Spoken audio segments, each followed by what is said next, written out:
আসসালামু আলাইকুম। বরিশালে এই প্রথম আসলাম আমি আজকে। বিবির পুকুরের নাম শুনেছি, কিন্তু জানতাম না এর ইতিহাস অত একটা। তা এতটুকু জানি যে উইলিয়াম ক্যারির পালিত মেয়ে জিন্নাত বিবি এই পুকুরটা খনন করেছিলেন 1908 সালে। তো 1908 সালে হয়তো তার আগের থেকেই শুরু করেছিল। তা সেই বিবি জিন্নাত কথাটা বাদ দিয়ে শুধু বিবির পুকুরই বলা হয়। এই বিবির পুকুরটা এত বিখ্যাত যে এখানে মানুষ বিকালবেলা বা সন্ধ্যার সময় বা রাত্রবেলাও এসে এখানে সময় কাটায়। আমরা আরও সামনের দিকে যাব। আমাদের সাথে আছে আতিক হেলাল ভাই, আমাদের সাথে আছে জামান মনির ভাই। আমরা জামান মনির ভাই থেকে এটা জানতে চাইব যে আসলে এখানকার অবস্থাটা কি। বিরতি দিচ্ছেন? এখন বিরতি দিনে আমি ওটা আছি। তো জামান মনির ভাই, আপনি এই বিবির পুকুরের তথ্য যতটুকু জানেন বলুন। ধন্যবাদ রবিউল মাশরাফি ভাই, আমার পাশেই আছেন আতিক হেলাল ভাই। আপনাদেরকে স্বাগত বরিশালের প্রাণকেন্দ্রে, একদম প্রাণকেন্দ্র যেটাকে বিবির পুকুর।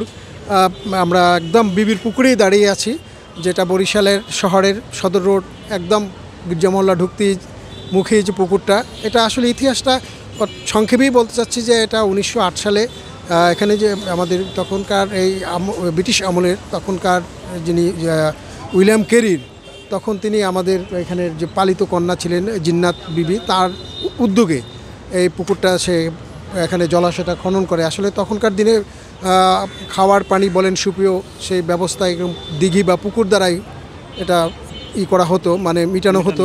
সেই হিসাবে পুকুরটা এখানে, আর এখন বর্তমান সময় এটা রক্ষণাবেক্ষণ সেটি কর্পোরেশন করছেন, যার ফলে সন্ধ্যার পরেই আপনারা দেখবেন এখানে অনেক কিছুর পসরা নিয়ে বসবেন মানুষজন।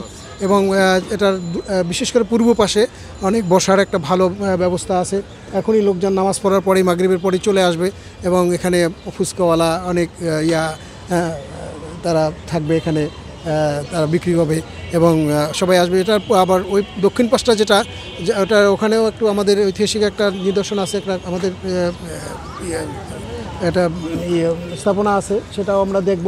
তো আমরা যেটা বলতেছিলাম যে আমাদের এই বিবির পুকুর, বরিশালের এই পুকুর যেন আমাদেরকে শান্ত করে হৃদয়কে, আমাদের এই পুকুরটাই আমাদেরকে অনেক উজ্জীবিত করে। আমরা যখন আসি এখানে বিশেষ করে এখানে চায়ের আড্ডা দক্ষিণ পাড়টায় জমজমাট হয়ে যায়, যে চায়ের জন্য সবাই আসেন। যে আমাদের এখানে ফলের চা, ঝালের চা, বিভিন্ন চা পাওয়া যায়, যেগুলি মানুষ এখানে বিশেষ করে যারা বিনোদন প্রিয় তারা এখানে সেই সময়টা, বিনোদনের সময়টাকে তারা উদযাপন করে। এই এখনই সন্ধ্যার পরেই সেটা শুরু হয়ে যাবে, আর আজকে বিশেষ করে শুক্রবার, আজকে আরও বেশি সমাগম হবে।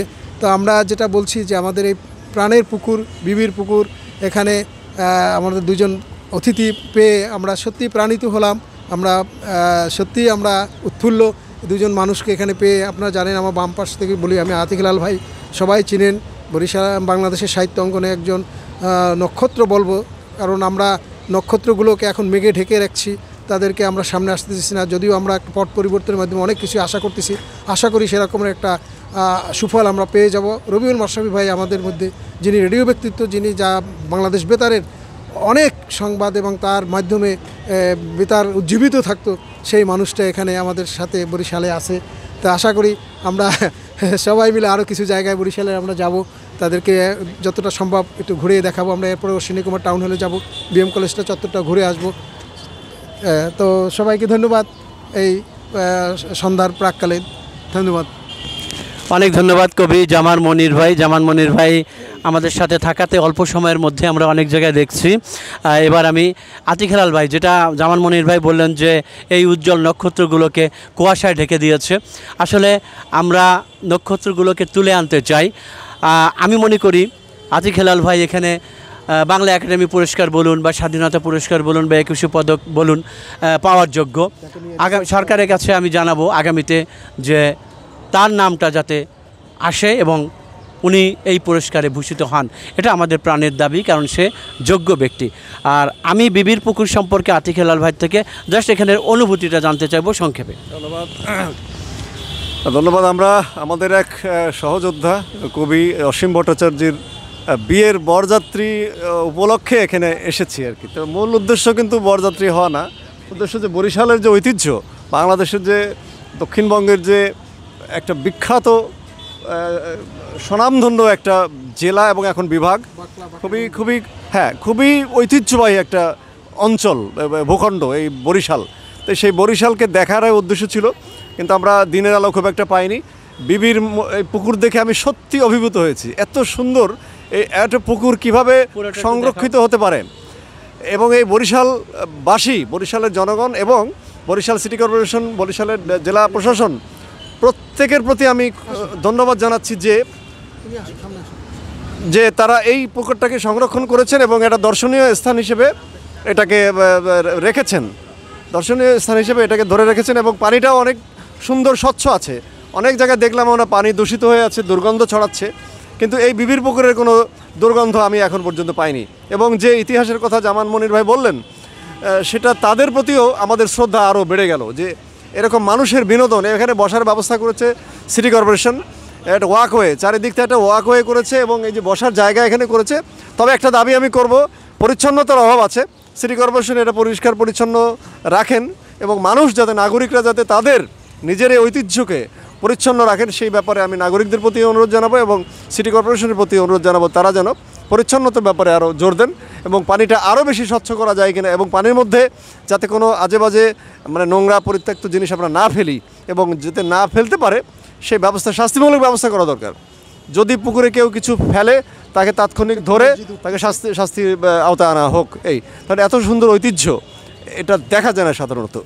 মানুষ কী করে জমি জমা যেটাকে পায় সেগুলোকে বাণিজ্যিকীকরণ করে বহুতল ভবন তুলে ভাড়া দিয়ে তারা ব্যবসা করে, কিন্তু এই বরিশালের মতো জায়গায় এত বড় মানে আকৃতির 400 ফুট, মানে এটার মানে ভাষাহীন আমি সত্যি, যেটাকে সংরক্ষণ করেছে মানুষের বিনোদনের জন্য, নির্মল আনন্দ। এই কারণে আমি ধন্যবাদ জানাচ্ছি সবাইকে, বরিশালবাসীর প্রতি। রবিউল ভাই, জামান মনির ভাই, আপনি অনেক সময় দিয়েছেন আমাদেরকে, অনেক কষ্ট করেছেন, আপনাদের অনেক অনেক ধন্যবাদ আপনাকে। অনেক ধন্যবাদ আতিক হেলাল ভাই। আসলে মূলত আমরা নিজেরাই একটু পরিষ্কার পরিচ্ছন্ন হব এবং দায়িত্ববোধের পরিচয় দেব। যে আমরা অনেক সময় চানাচুর মুড়ি বা কিছু খাচ্ছি, তখন ক্যান 7 আপ বা মানে আমরা কোক খাচ্ছি, সফট ড্রিঙ্কস খাচ্ছি, সেগুলো আমরা ফেলে দিচ্ছি যেখানে সেখানে। এটা ফেলবো না। প্রথমে এই যে যেমন আমাদের বোনেরা জুস খাচ্ছে, কিন্তু এটা যেন পথে না ফেলে দেওয়া হয়, এটা আমি চাইবো ডাস্টবিনে রেখে দিতে বা পানিতে কোথাও না ফেলে। আমরা যদি প্রথমেই নিয়ম কানুন মানি এবং আমরা যদি পরিষ্কার পরিচ্ছন্ন থাকি, পথঘাট নষ্ট না করি, তাহলে সিটি কর্পোরেশনও কিন্তু আরেকটু কম কাজের মধ্যে তাদের আমাদের এইগুলোকে পরিষ্কার পরিচ্ছন্ন রাখতে পারবে। বিবির পুকুর থেকে হ্যাঁ, বিবির পুকুর বরিশাল থেকে আমি রবিউল মাশরাফি, কবি জামান মনির ভাই, ছড়াকার আতিক হেলাল ভাই এবং চমৎকার ভিডিও করছে জিহাদ, এখানকার স্থানীয় ছেলে। আমার মনে হয় ক্লাস 6-এ পড়ে সে, এরকমই হবে। অনেক দোয়া রইল সবার জন্য, আমরা বাঙালি জাতি উন্নতির দিকে এগিয়ে যাই, এই দোয়া। আসসালামু আলাইকুম। আমরা বাংলাদেশি। হ্যাঁ, থ্যাংক ইউ। Thank you.